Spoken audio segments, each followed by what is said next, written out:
Shalom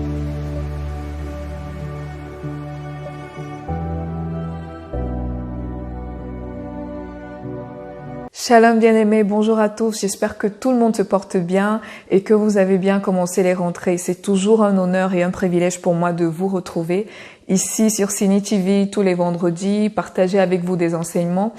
Alors je souhaite également la bienvenue à tous les nouveaux abonnés. Surtout, n'oubliez pas de cliquer sur la cloche de notification qui s'affiche juste à côté de s'abonner pour ne pas manquer la dernière vidéo en ligne, la dernière vidéo postée. Alors aujourd'hui est un nouvel enseignement. Si je te demandais aujourd'hui où est-ce que tu habites, où est ton lieu de résidence, ton lieu d'habitation, autant pour moi, où est-ce qu'on peut te situer en tant que croyant? Je sais que beaucoup me donneraient l'adresse de leur domicile, de leur église, ou bien même beaucoup me diraient qu'ils habitent au ciel. Nous parlons tous les jours du terme être en Christ, du terme en Christ. Alors aujourd'hui, j'aimerais développer avec toi que veut dire réellement en Christ. Quelle est son implication dans nos vies, dans nos corps, dans tout ce qui nous représente. Le terme en Christ est utilisé 164 fois dans la Bible. Alors qu'est-ce que ça représente aujourd'hui pour nous? Est-ce un fait historique? Est-ce un fait présent? Est-ce un fait futur après la mort? Aujourd'hui, j'aimerais développer avec toi le terme « être en Christ ». Beaucoup de personnes, malgré le fait d'avoir cru, continuent à s'identifier à tout ce qui est avant la résurrection de Jésus-Christ. Et même dans leurs prières, ils réclament à être comme un tel ou un tel autre de l'ancien. Ils recherchent la puissance de l'ancien. Et même aujourd'hui dans l'Église, beaucoup recherchent le pouvoir, tout simplement parce qu'ils ne connaissent pas la puissance que Dieu a déployée sur la croix. Ce que vous devez savoir, c'est qu'il y a un avant et un après résurrection. Donc, être en Christ se réfère essentiellement aux activités post-résurrectionnelles, c'est-à-dire à tout ce qui s'est passé après la résurrection de Jésus-Christ. Parce que c'est à ce moment-là que tout a changé. Ce n'est donc pas une promesse à venir, qu'on peut dire que c'est plus tard, peut-être quand je vais mourir, que je vais m'identifier pleinement en Christ ou Christ sera pleinement en moi. Ce n'est donc pas une promesse parce qu'il y a une différence entre une promesse et ce qui s'est déjà accompli. Or, nous savons que être en Christ n'est pas une promesse. C'est pas quelque chose à venir.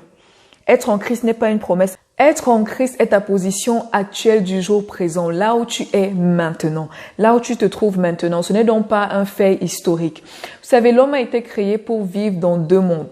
Le monde invisible et le monde visible. Donc, au même moment, nous sommes sur terre, on va qu'à toutes nos occupations, toutes nos obligations. Au même moment, nous sommes en Christ. C'est une position. Elle ne nous est pas donnée par rapport à nos efforts ou bien par rapport à nous. Dieu lui-même nous a placés en Christ. Comme la Bible déclare dans 2 Corinthiens 5:19, Dieu était en Jésus-Christ, réconciliant le monde avec lui-même. Cela veut tout simplement dire que avant d'être perdu en Adam, j'ai été déjà trouvé en Christ. Quelle merveilleuse nouvelle. Donc, avant d'être perdu en Adam, j'étais déjà trouvé en Christ. Nous savons que Christ est le premier-né de toute la création, c'est le prototype parfait. Et il représente toute la nouvelle création. Et nous sommes en lui. Nous faisons partie de la nouvelle création. Donc avant qu'on s'identifie en Adam, nous avions déjà été trouvés en Christ. Nous avions déjà été trouvés en Christ. Nous savons donc qu'à la croix, Jésus-Christ est mort pour nous, pour nos péchés. Mais la chose qui est formidable, c'est qu'il n'est pas seulement mort pour nous, mais il est mort en tant que nous. Il est mort en tant que nous. Il a pris notre place. Il s'est chargé de détruire tout ce qui devait nous arriver. Tout ce qui devait nous arriver, tout ce qui devait tomber sur nous comme conséquence du péché. Toute maladie, toute malédiction, toute pauvreté, j'en passe. Il y a eu un échange mutuel. Il y a eu un échange mutuel. Il a pris tout ce qui était nôtre et il nous a donné tout ce qui était sien. Il a pris nos maladies, il nous a donné son entièreté. Il nous a donné sa santé. Il a pris nos malédictions, il nous a donné sa bénédiction. Donc, il y a eu un échange. Il y a eu un échange mutuel. Tout de lui dans tout de nous et tout de nous dans tout de lui. Je ne peux donc pas continuer à dire que je suis maudite ou bien qu'il y a une malédiction au-dessus de ma tête. Ce serait complètement absurde.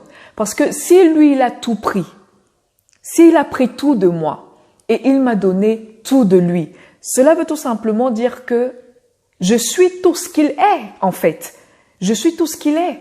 Donc, le fait de dire, de continuer à dire que je suis maudite, de continuer à dire que j'ai une malédiction au-dessus de ma tête, ça veut tout simplement dire que peut-être dans cet échange mutuel, Dieu n'a pas tout pris. Ou bien qu'il a oublié certaines choses encore. Mais ce que je sais, c'est qu'il a tout pris. Il y a eu cet échange où il nous a tout donné et nous lui avons tout donné. C'est un peu comme si tu marches et tu as un sac à dos et qu'il y a quelqu'un qui vient te demander, qui vient prendre ton sac en fait, qui vient prendre ta charge, mais qui marche avec toi. Donc la personne marche avec toi, mais la personne porte ton sac.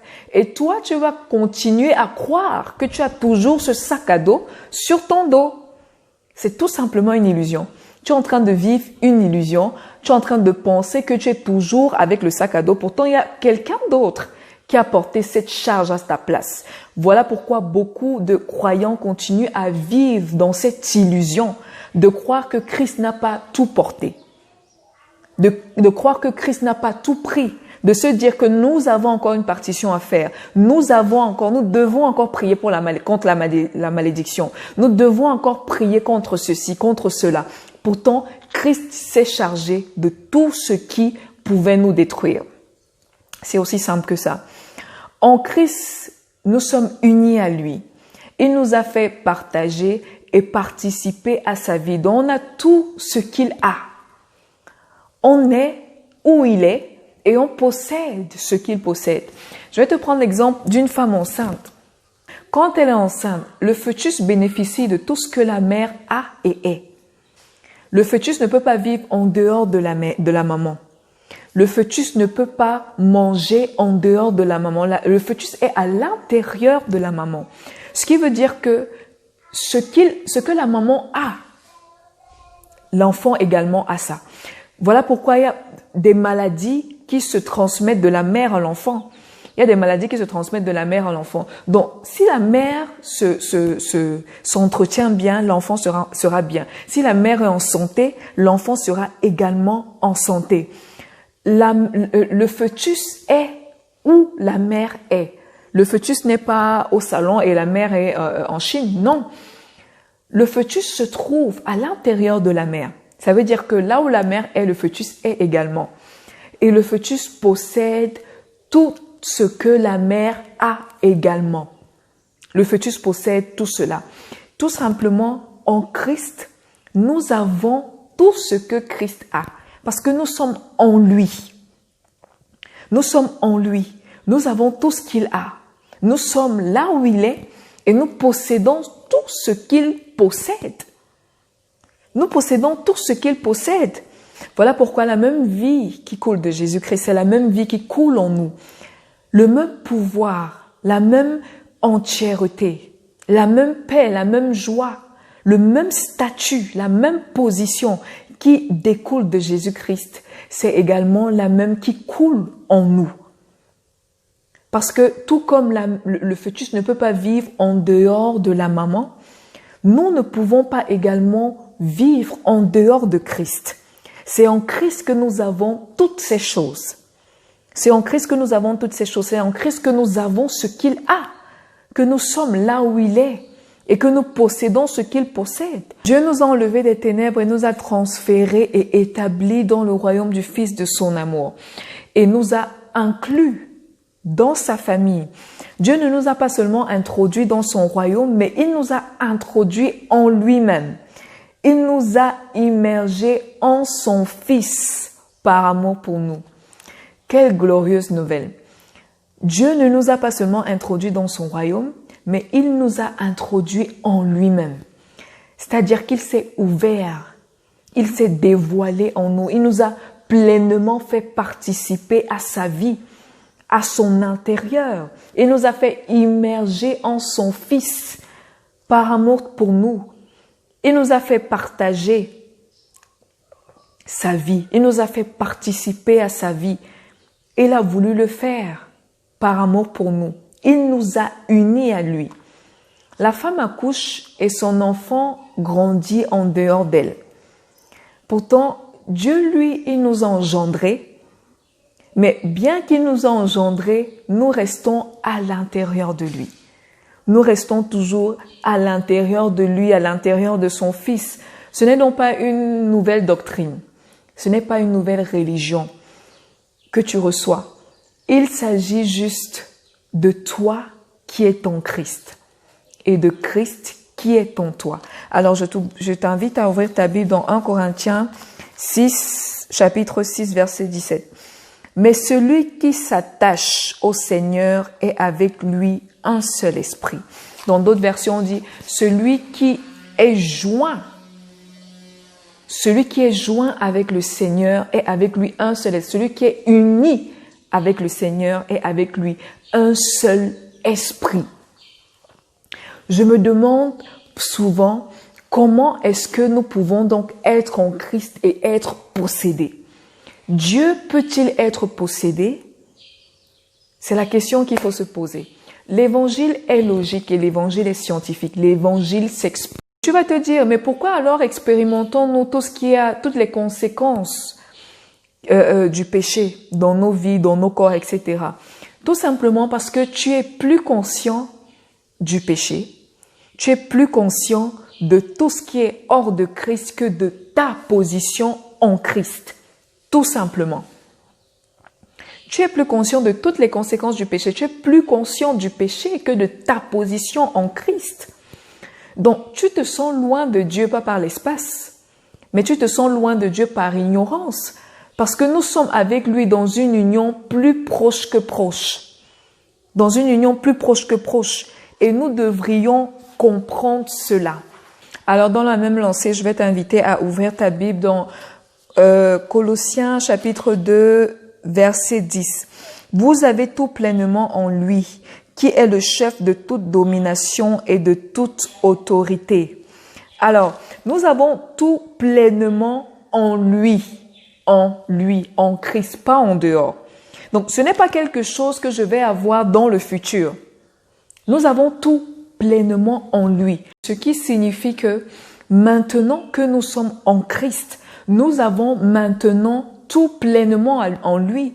Nous n'attendons pas dans le futur, après notre mort, à avoir ce que nous sommes censés avoir maintenant en Christ Jésus.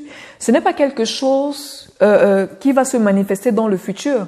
Maintenant que nous sommes en Christ, en lui, pas en dehors. Donc, ça touche tout aspect de ta vie.